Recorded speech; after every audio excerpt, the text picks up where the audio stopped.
श्रीमते रामानुजाय नमः। लक्ष्मीनाथ समारंभां नाथयामुनमध्यमाम् अस्मदाचार्यपर्यन्तां वन्दे गुरुपरम्परां। वन्दे गुरुपरम्परां। सीता मेरी मात है, पिता मेरे रघुनाथ। इन दोनों के चरणों में मेरा कोटि कोटि प्रणाम। मेरा कोटि कोटि प्रणाम। आए हैं तो प्रेम से लो हरि का नाम। सब भक्तों को इस दासी की जय जय सीताराम। जय जय राधेश्याम। जय जय श्री हनुमान। श्री रामायण प्रारंभ करूं, सुनो भक्त हनुमान। आसन आन विराजियो, कथा सुनो भगवान। सियावर रामचंद्र जी की जय।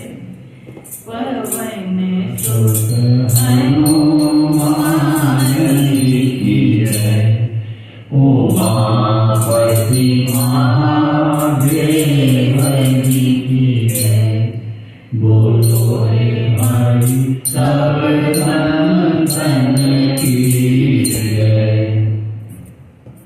मंगल भवन अमंगल हारी, द्रवहु सो दशरथ अजीर बिहारी।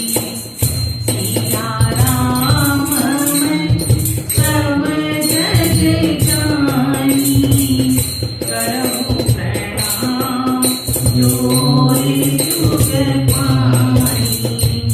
करहु प्रणाम जोरि जुग पानी।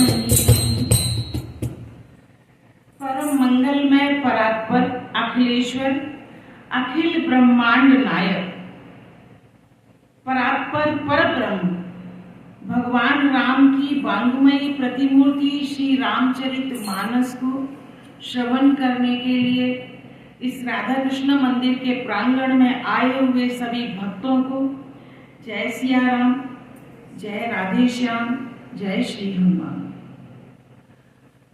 पीछे हमने सुना कि तुलसीदास जी ने, पिछले संडे हमने सुना कि तुलसीदास जी ने किस तरह रामचरितमानस की रचना की। सरस्वती जी की, गणेश जी की, पार्वती जी की, शंकर जी की, वाल्मीकि और सभी की वंदना करते हुए उन्होंने गुरु की वंदना की। ये हमने पिछले सत्र में सुना। तो वंदहु गुरु पद पदुम परागा। वंदहु गुरु पद पदुम परागा। सुरचि सुवास सरसि अनुरागा। सुरचि सुवास सरसि अनुरागा। तो गुरु की वंदना करने से चार पदार्थ हमारे पास बढ़ते हैं। गुरु की महिमा बहुत बताई। गोस्वामी जी ने कहा कि गुरु पर व्याख्या नहीं हो सकती, व्याख्यान हो सकता है। गुरु पर व्याख्या नहीं हो सकती, व्याख्यान हो सकता है। एक संत की महिमा बताऊं।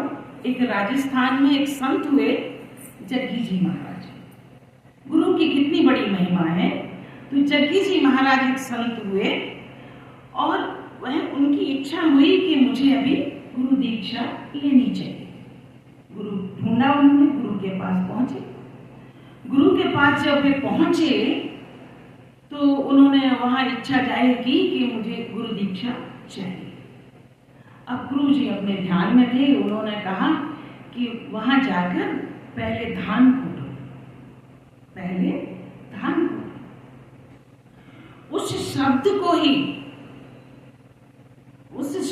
ही गुरु की आज्ञा मानकर, उस शब्द को ही गुरु की आज्ञा मानकर जग्गी जी, आप मानेंगे, 16 साल तक धान ही कूटते रहे। 16 साल तक धान ही कूटते रहे। एक दिन गुरुजी ने, बाकी और भी शिष्य थे, सबको बुलाया। जग्गी जी भी खड़े हुए थे, उनको बुलाया और कहा कि अपने पास बुलाया और कहा कि आप सब ये बताइए सत्य क्या है, सत्य क्या है। अब गुरुजी को तो दीक्षा मिली ही नहीं थी, कोई उपदेश उन्होंने सुने ही नहीं थे। जग्गी जी ने गुरुजी से कोई सुना ही नहीं था उन्होंने कुछ, तो अब वो क्या बोले। तो सारे संतों ने अपने अपने हिसाब से बताया कि परोपकार ही सत्य है या सबकी सेवा करना ही सत्य है। अपने अपने अनुभव से सब शिष्यों ने बताया। अब बारी आई जग्गी जी की। जग्गी जी से जब उन्होंने पूछा कि आप बताइए सत्य क्या है, तो जग्गी जी बेचारे बड़े भोले स्वभाव के थे और उन्होंने तो वही आज्ञा मान रखी थी कि धान कूटो, तो वो बेचारे धान ही कूट रहे थे तब से। तो कहने लगे कि सिया राम मैं सब जग जानी, करहु प्रणाम जुग जुग पानी। बोले मैं तो सिया राममयी सबको देखता हूँ, जड़ हो चेतन हो कोई भी हो, मुझे सीताराम का ही रूप सब में दिखाई देता है, मैं तो उसी को सत्य मानता हूँ। तो ऐसे गुरु की वंदना होती है कि गुरु के एक शब्द पे जो उन्होंने कह दिया कि धान कूटो, और उसी में उन्होंने 16 साल बिता दिए। 16 वर्ष तक वो उसी को गुरु मंत्र समझकर भगवान का ध्यान करते हुए धान ही कूटते रह गए। तो संत जो होता है ना, वो चलता फिरता प्रयाग है, चलता फिरता प्रयाग है संत। क्योंकि प्रयाग दो हुए, जो एक्चुअल में प्रयागराज है उसे बोलते हैं अचल प्रयाग, और एक होता है चल प्रयाग। आज यहाँ कथा चल रही है तो ये चल प्रयाग है। कल कहीं दूसरी जगह कोई भगवान की कथा चलेगी, वहां चल प्रयाग होगा। अचल प्रयाग तो अपनी जगह स्थित है। और फिर भगवान नाम की महिमा बताई तुलसीदास जी ने कि कहूँ कहाँ तक नाम बढ़ाई, कहूँ कहाँ तक नाम बढ़ाई, राम न सकई नाम गुण गाई, कलयुग केवल नाम आधारा, कलयुग केवल नाम आधारा, सुमिर सुमिर नर उतरहि पारा, सुमिर सुमिर नर उतरहि पारा। थोड़ा कथा में आगे चल गए, थोड़ा कथा में रामायण जी में थोड़ा आगे जाके एक विवरण बताते हैं कि भगवान का नाम जपने से 3 गुना फल भगवान का नाम लिखने का होता है। आपने देखा होगा कि अपने जो बड़े बुजुर्ग थे वो पेपर पे हमेशा राम राम राम राम लिखते रहते थे। तो किस तरह 3 गुना फल ज्यादा है जपने से सिर्फ हमारा मन जप रहा है उस नाम को, लिखने से हमारा हाथ लिख रहा है, आंखें उसको देख रही हैं और जिह्वा से हमको राम नाम का नाम ले रहे हैं। तो 3 अंग हमारे काम कर रहे हैं। तो इसलिए राम नाम जपने का, राम की पूजा अलग चीज है, राम का नाम इतना बड़ा है कि उसको जपने से एक फल मिलता है और लिखने से 3 गुना फल मिलता है। अंत में गोस्वामी जी ने अयोध्या जी की आराधना की, अयोध्या धाम की वंदना की, दशरथ जी की वंदना की, माताओं की वंदना की, भरत लक्ष्मण शत्रुघ्न सभी की वंदना करते हुए यहाँ तक कि तुलसीदास जी ने दुष्टों की भी वंदना की। तुलसीदास जी ने दुष्टों की भी वंदना की, क्योंकि दुष्ट हर एक जगह होते हैं, हर एक जगह होते हैं, तो कहीं कोई विघ्न ना डाले। इसलिए तुलसीदास जी ने जब रामचरितमानस की कथा लिखी तो दुष्टों की भी वंदना की। और इस कथा में अभी आप सुन रहे हैं, मैं यहाँ अकेली एक वक्ता बोल रही हूँ, परंतु रामचरितमानस में के अंदर 4 जगह कथा चल रही है। पूरी रामचरितमानस में 4 जगह कथा चल रही है।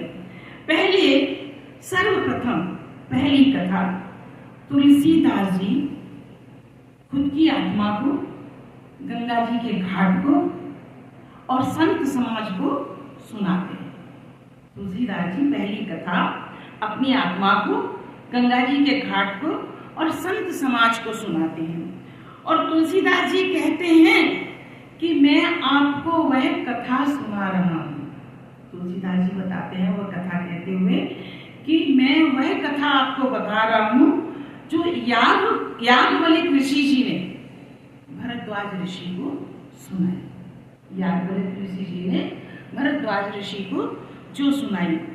और एक बार जब माघ मेला लगा, सारे संत समाज माघ मेला में प्रयाग जी आते हैं, और वहां जब मेला लगा माघ का, तो जब सब संत 1 महीने का वहां कल्पवास रहता है, उस कल्पवास को पूर्ण करके जब सब संत जाने लगे तो भरद्वाज जी ने याज्ञवल्क्य जी के चरण पकड़ लिए कि हे प्रभु, आप कुछ समय यहाँ रुक जाइए, आप कुछ समय और रुक जाइए, मेरे मन में एक बहुत बड़ी शंका है, मेरे मन में एक बहुत बड़ी शंका है। तो याज्ञवल्क्य जी ने कहा कि आप इतने ऊंचे पहुंचे हुए महात्मा हैं, आपके दिल में क्या शंका हो सकती है, आपके हृदय में क्या शंका हो सकती है कि मुझे जानना है कि राम कौन है। जबकि भरद्वाज जी को राम का सबसे बड़ा भक्त बताया गया, और वही पूछ रहे हैं याज्ञवल्क्य जी से कि राम कौन है, मुझे जानना है। याज्ञवल्क्य जी ने कहा उनको कि मैं समझ गया, आप जानते सब कुछ है, आप राम के नाम के गुण तत्व को सुनना चाहते हैं, आप राम के नाम के गुण तत्व को समझना चाहते हैं, इसलिए आप अज्ञानी बनकर मुझसे ये पूछ रहे हैं, अज्ञानी बनकर आप मुझसे ये पूछ रहे हैं। तो याज्ञवल्क्य जी उनको राम कथा सुनाने लगे, भरद्वाज जी को राम जी की पूरी कथा सुनाई। तो याज्ञवल्क्य जी कहते हैं कि हे भरद्वाज जी, यहाँ संत समाज को जो कथा सुना रहे हैं वो तीर्थराज प्रयाग वहीं बन गया, और याज्ञवल्क्य जी भरद्वाज जी को जो कथा सुना रहे हैं वो कर्मकांड दूसरा घाट आ गया है। यहाँ पे पहला घाट तुलसीदास जी कथा सुना रहे हैं, दूसरा घाट याज्ञवल्क्य जी भरद्वाज जी को कथा सुना रहे हैं। याज्ञवल्क्य जी कहने लगे, भरद्वाज जी मैं आपको वो कथा सुना रहा हूं जो शंकर जी ने माता पार्वती को सुनाई, जो शंकर जी ने माता पार्वती को सुनाई। तो ये जो कैलाश पर्वत पर भवानी जी को सुनाई वह कथा मैं सुना रहा हूं। तो ये आ गया तीसरा घाट, ज्ञान घाट। और जब शंकर जी पार्वती जी को कथा सुना रहे हैं, भवानी जी को कथा सुना रहे हैं, तो कहने लगे कि हे पार्वती, मैं आपको वह कथा सुना रहा हूं जो कागभुसुंडी जी ने पक्षी राज गरुड़ जी को और सभी पक्षी समाज को सुनाई। इस तरह रामचरितमानस के अंदर 4 जगह कथा चल रही है, 4 घाट उसमें आते हैं। 4 घाट आने के बाद और 4 वक्ता इस कथा को कह रहे हैं। कथा काशी से उठकर प्रयागराज आ जाती है, यहीं से कथा प्रारंभ होती है। रामचरितमानस में सर्वप्रथम बालकांड आता है। बालकांड मैं पूरा श्रवण करा चुकी हूँ, इसलिए हम बालकांड पर थोड़ा रोशनी डालते हुए आगे बढ़ेंगे। तो सर्वप्रथम बालकांड आता है। मानस की पूरी कहानी की रूपरेखा यहीं से शुरू होती है, बालकांड से ही शुरू होती है। इस भाग का संक्षिप्त वर्णन में सती चरित्र आता है, दशरथ जी का यज्ञ करना, राम लक्ष्मण भरत शत्रुघ्न जी का जन्म, 4 भाइयों की बाल लीलाएं और 4 भाइयों का विद्या अध्ययन, विश्वामित्र जी के साथ वन में जाना और राक्षसों का वध करना, सीता विवाह आदि का विस्तार पूर्वक विवरण इस खंड में मिलता है, बालकांड में मिलता है। धार्मिक दृष्टि से श्री रामचरितमानस का ये बालकांड अत्यंत ही महत्वपूर्ण है, बहुत ही ज्यादा महत्वपूर्ण है। तो बालकांड यहाँ समाप्त होता है। उसके बाद आज हम अयोध्या कांड में प्रवेश करते हैं। अयोध्या कांड में प्रवेश करते हैं। अयोध्या कांड से आज हम कथा प्रारंभ करते हैं। श्री गणेशाय नमः। श्री जानकी वल्लभो विजयते। श्री रामचरितमानस द्वितीय सोपान, अयोध्या कांड। श्लोक।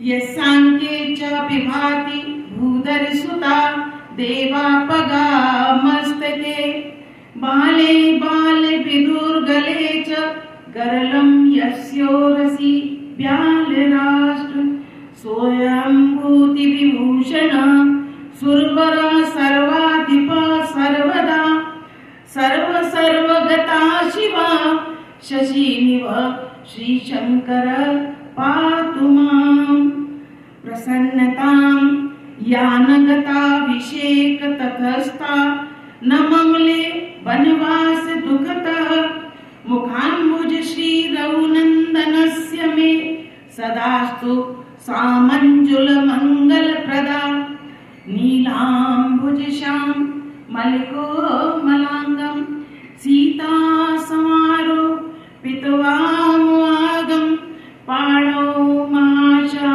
यकिचारु चापम, नमामि रामं रघुवंशनाथं, रमामि रामं रघुवंशनाथं। तो तुलसीदास जी कहते हैं कि जिनकी गोद में हिमाचल सुता पार्वती जी, मस्तक पर गंगा जी, ललाट पर द्वितीय का चंद्रमा, कंठ में हलाहल और वक्षस्थल पर सर्पराज शेष जी सुशोभित हैं।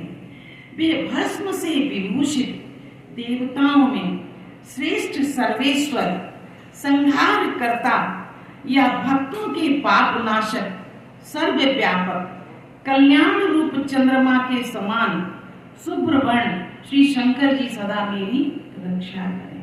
शंकर जी मेरी रक्षा करें।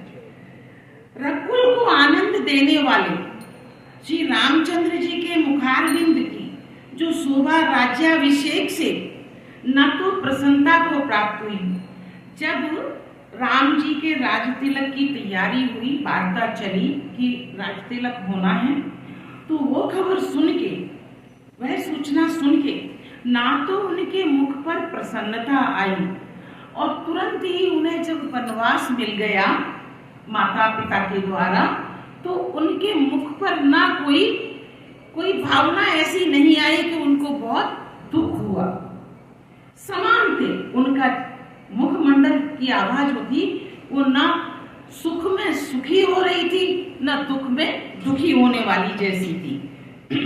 नीले कमल के समान श्याम और कोमल जिनके अंग हैं, श्री सीता जी जिनके बांग भाग में विराजमान रहती हैं और जिनके हाथों में अमोघ बाण सुंदर धनुष है, उन रघुवंश के स्वामी श्री रामचंद्र जी को मैं नमस्कार करता हूँ। जिनके दुख और सुख के जिनके चेहरे पर कोई भाव आते ही नहीं, मैं उनको नमस्कार करता हूँ। श्री गुरु चरण सरोज रज निज मन मुकुर सुधार, वरनौ रघुवर विमल जसु जो दायक फल चार। तुलसीदास जी कहते हैं कि श्री गुरु के चरण कमलों की रज से अपने मन रूपी दर्पण को मैं साफ करके श्री रघुनाथ जी के उस निर्मल यश का मैं वर्णन करता हूँ, जो चारों फलों को, चार फल कौन से? धर्म, अर्थ, काम और मोक्ष, इन चारों फलों को देने वाला है।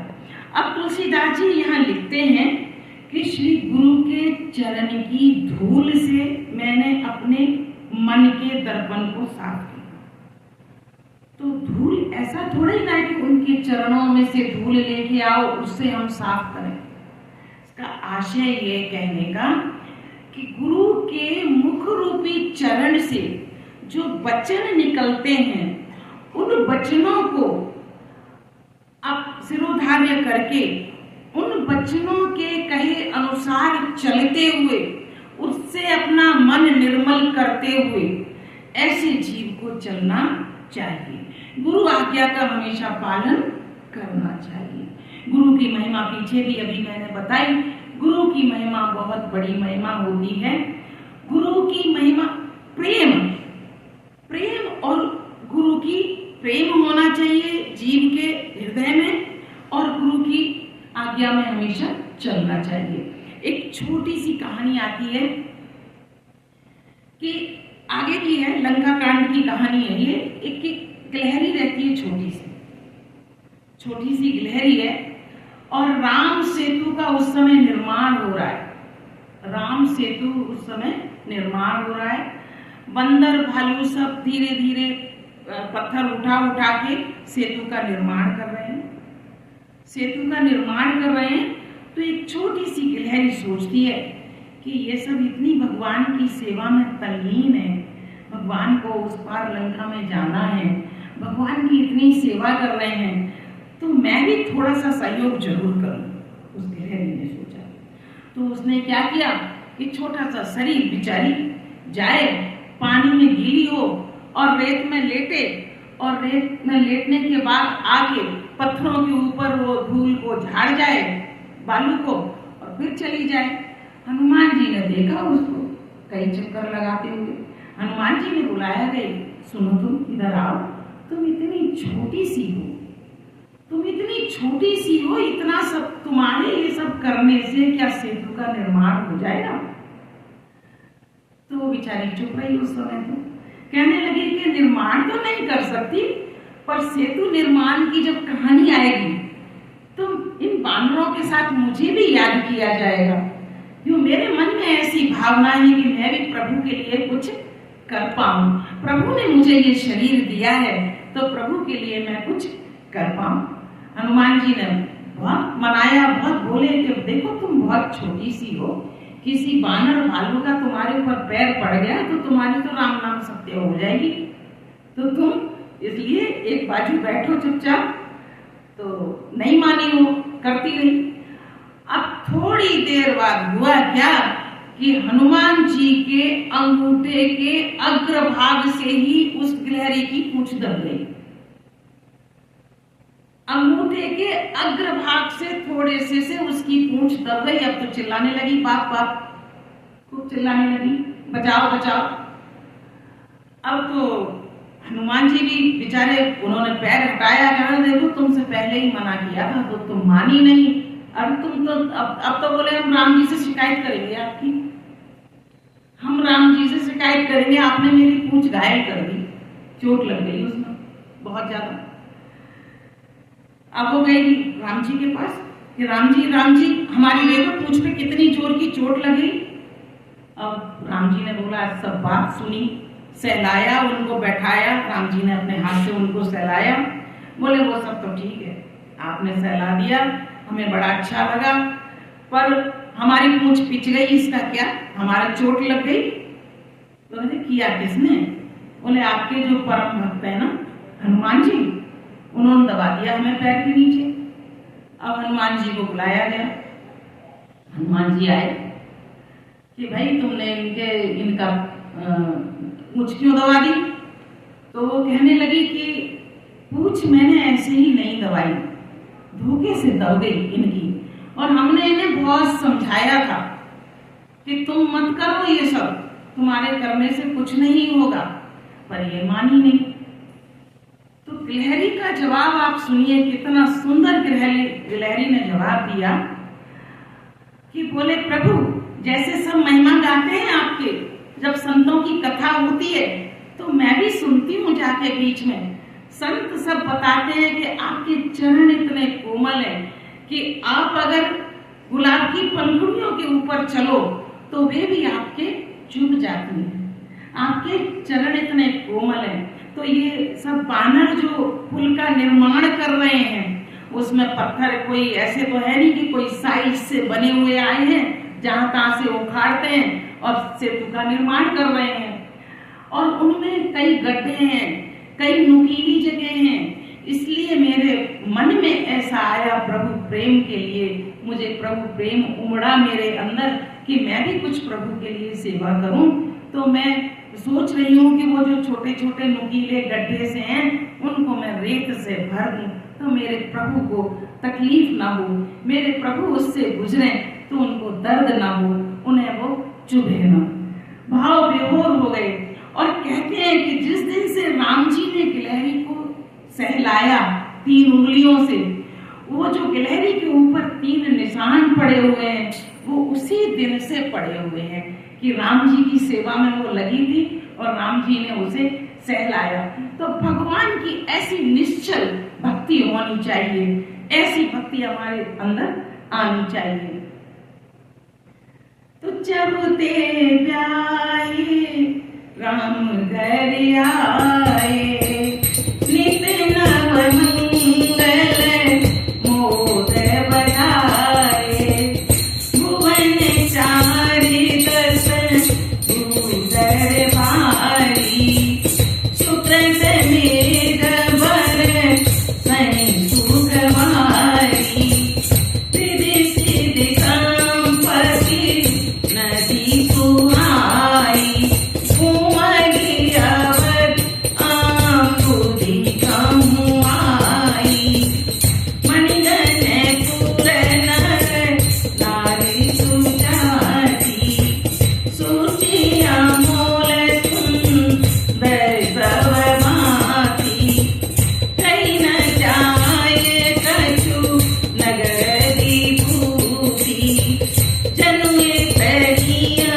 विरंजे कर तूती, समझी दी सर्वपुर लोग सुखाई, रामचंद्र मुख चंदो निहारी, मुदित मातु सब सखी सहेली, महित विलोक मनोरथ भेली, राम रूप गुण शील सुहाऊ, प्रमुदत मोर देख सुन गाऊ।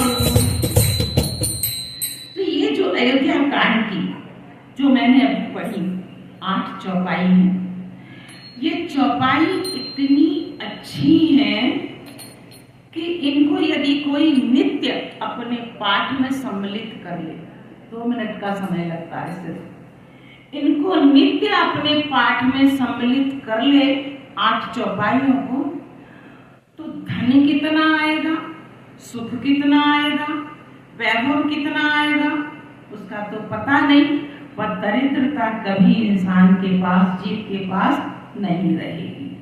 इतनी अच्छी चौपाई है और इनका प्रभाव इतना है कि ये किसी मंत्र से कम नहीं है। इन्हें एक मंत्र ही मानना चाहिए। अगर इनका नित्य पाठ करो 2 मिनट लगते हैं, सुख संपत्ति सभी छाती है। जब से श्री राम जी विवाह करके अयोध्या में आए तो नित्य नए मंगल हो रहे हैं, नित्य नए आनंद के बधावे बज रहे हैं। 14 लोक रूपी बड़े भारी पर्वतों पर पुण्य रूपी मेघ सुख रूपी जल बरसा रहे हैं। रिद्धि सिद्धि और संपत्ति रूपी सुहावनी नदियां उमड़ उमड़ कर अयोध्या रूपी समुद्र में आके मिल रही हैं। किस चीज की बारिश होती है, नदियों में जल बढ़ता है। अयोध्या जी में किस चीज की नदियां हैं, रिद्धि और सिद्धि की, और वो कोई समुद्र में जाकर नहीं मिल रही है, वो अयोध्या रूपी समुद्र में आकर मिल रही है। सभी स्त्री पुरुष अच्छी जात के मणियों के समूह हैं, जो वहां रहने वाले जीव हैं, स्त्री पुरुष नारी बच्चे जो भी हैं, वो सब ऐसे लगता है जैसे तरह तरह के रत्न हैं, मणि माणिक हैं, और सब प्रकार से पवित्र अमूल्य और सुंदर है। नगर का ऐश्वर्य कुछ कहा ही नहीं जा रहा। अब जहां लक्ष्मी और नारायण, पहले तो नारायण ही थे, अब सीता जी जब आ गई विवाह करके, तो जहां लक्ष्मी और नारायण दोनों प्राकट्य होगा जिनका वहां, तो वहां सुख संपदा क्यों नहीं रहेगी। स्वयं जब लक्ष्मी नारायणी वहां है तो सुख संपदा क्यों नहीं रहेगी। नगर का ऐश्वर्य कुछ कहा ही नहीं जा रहा। ऐसा जान पड़ता है मानो ब्रह्मा जी की कारीगरी बस इतनी ही है, इसके आगे कुछ भी नहीं है। सब कुछ जो है वो यही है। और सब नगर निवासी श्री रामचंद्र जी के मुख रूपी चंद्रमा को देख देख कर सुखी होते हैं। जैसे पूर्णमासी के चंद्रमा को, पूर्ण चंद्र को देखकर हमें प्रसन्नता होती है देखकर, ऐसे ही राम के मुख रूपी चंद्रमा को देख देख कर वहां की प्रजा सुखी होती है। सब माताएं और सखी सहेलियां अपनी मनोरथ रूपी बेल को बढ़ती हुई देखकर, अब मनोरथ रूपी बेल क्या हुई, बेल होती है जैसे, अब मनोरथ रूपी बेल क्यों हुई कि पहले दशरथ जी के यहाँ कोई था ही नहीं, कोई बच्चा ही नहीं था। फिर पुत्र हुए तो 1 नहीं 2 नहीं 4 पुत्र हुए, बड़े हुए। बड़े होने के बाद जब विवाह हुआ तो 1 का नहीं 2 का नहीं 4 का एक साथ हुआ। तो माताएं खुश हैं कि हम पहले राजा और रानियां ही थे, 4 पुत्र हुए, 4 अब बधुएं आई। तो अपनी मनोरथ रूपी बेल को बढ़ते हुए देखकर, जैसे हम कोई एक छोटा सा पौधा लगाएं और जैसे जैसे वो बड़ा होता है तो हमारी अंतरात्मा बड़ी प्रसन्न होती है उसको देखकर कि हमारी मेहनत सफल हो रही है। इसी तरह रानियां सब बहुत प्रसन्न हैं कि अपनी मनोरथ रूपी बेल उनकी बढ़ी, पहले पुत्र हुए और फिर पुत्र वधुएं आ गई। सबके उरे अभिलाष अस कहाई मनाई महेश, आप अचत जुगराज पद रामई देव नरेश। सबके हृदय में ऐसी अभिलाषा है कि सब महादेव जी को मनाकर प्रार्थना करके कहते हैं कि राजा अपने जीते जी श्री रामचंद्र जी को अब युवराज पद दे देना चाहिए।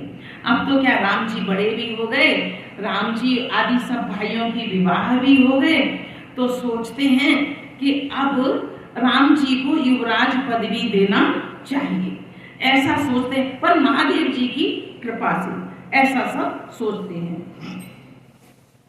एक समय सम सहित समाजा, राज सवारतु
राज्यसभा में बैठे हुए विराजमान थे। महाराज समस्त पुण्यों की मूर्ति हैं। उन्हें श्री रामचंद्र जी का सुंदर यश सुनकर अत्यंत ही आनंद हो रहा है, क्योंकि जो भी कहता है सब राम जी की बड़ाई करते हैं, सब राम जी का यशगान करते हैं। किसी भी पिता को जब उसके पुत्र की सब सराहना करते हैं तो पिता को बहुत आनंद होता है, बहुत अच्छा लगता है। तो ऐसे ही दशरथ जी बड़े प्रसन्न हैं और उन्हें बहुत अच्छा लग रहा है। सब राजा उनकी कृपा चाहते हैं और लोग बालगण जो हैं वो उनके रुख को रखते हुए अनुकूल होकर स्तुति करते हैं। पृथ्वी, आकाश, पाताल, तीनों भुवनों और भूत, भविष्य, वर्तमान तीनों कालों में दशरथ जी के समान बड़भागी कोई नहीं है जिनके राम के जैसा पुत्र है, जिनके राम के जैसा पुत्र है। इतने सब खुश हो रहे हैं तो दशरथ जी फूले नहीं समा रहे, उनका हृदय बाग बाग हो रहा है। मंगलों के मूल श्री रामचंद्र जी जिनके पुत्र हैं, उनके लिए तो कुछ कहा जाए वो थोड़ा है। राम जी के लिए जितना भी बोला जाए उतना थोड़ा है। राजा ने स्वाभाविक ही हाथ में दर्पण ले लिया अपना मुख देखने के लिए, क्योंकि गर्व से हम कैसे फूल रहे हैं। अंदर ही अंदर हृदय में इतना गर्व उनको हो रहा है राम जी की बड़ाइयां सुन सुन के। तो तुरंत ही राजा ने एक दर्पण उठाया और अपना मुख देखने लगे। और जब उन्होंने अपने मुकुट को सीधा करने लगे, क्योंकि एक गर्व आ जाता है ना, तो कुछ नहीं है तो जैसे आज के लोग अपना कॉलर संभालने लगते हैं, अपनी टाई संभालने लगते हैं, ऐसे ही राजा लोग थे, वो तो मुकुट पहनते थे तो वो अपना मुकुट संभालने लगे। जब वो मुकुट संभालने लगे तो देखा कि कान के पास एक दो उनको व्हाइट बाल नजर आए, सफेद बाल नजर आए उनको। तो मानो कि उनको ऐसे लगा कि बुढ़ापा उपदेश दे रहा है कि हे राजन, अब श्री रामचंद्र जी को युवराज पद देकर तुम इस जीवन का लाभ क्यों नहीं ले लेते। ये चेतावनी उनको वो व्हाइट बाल देखकर होने लगी। सफेद बाल देखते ही उनको ये चेतावनी आ गई कि हम क्यों ना अब राम को युवराज पद देके और इससे निवृत्त हो जाएं और अपने जीवन जीने का लाभ उठाएं।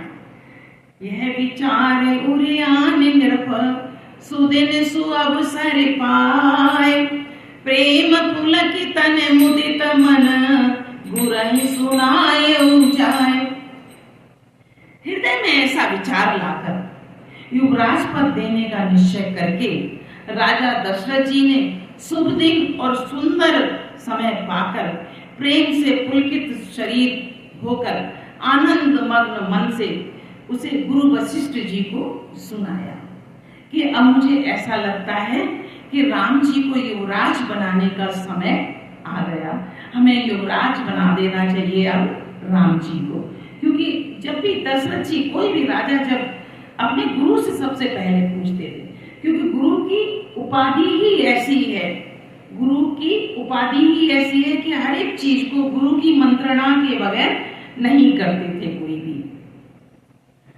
काई भुआल सुनिय मुनि नायक, भय राम सब विधि सब लायक, सेवक सचिव सकल पूरे भाती, जय हमारे हरि मित्र उदासी, सब ही राम प्रिय जय मोही, प्रभु असीस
कृपया ये निवेदन सुनिए मेरा, कृपया ये निवेदन मेरा सुनिए। श्री रामचंद्र जी अब सब प्रकार से योग्य हो गए हैं। रामचंद्र जी अब सब तरह से योग्य हैं।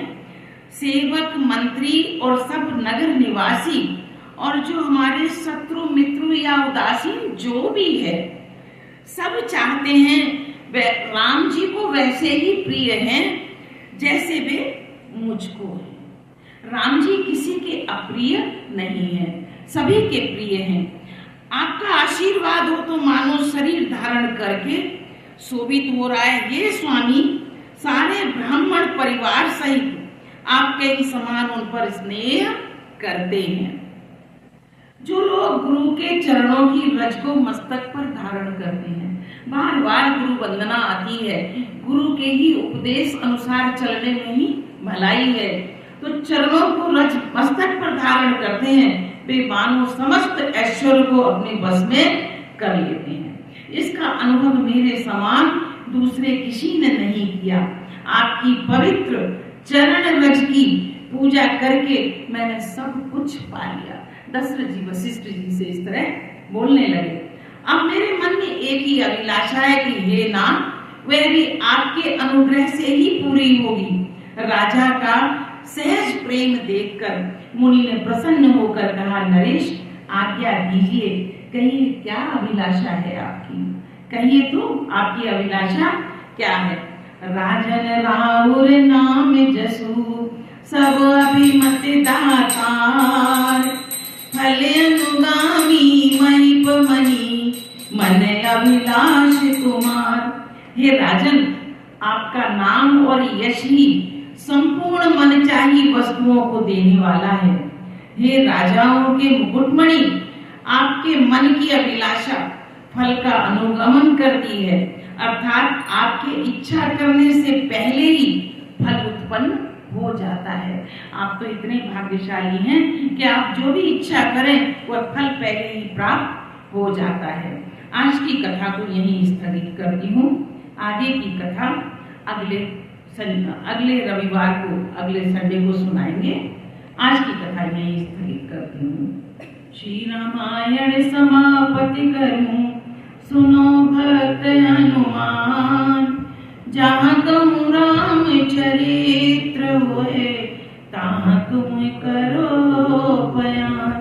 सियावर रामचंद्र जी की जय, पवन सुत हनुमान जी की जय।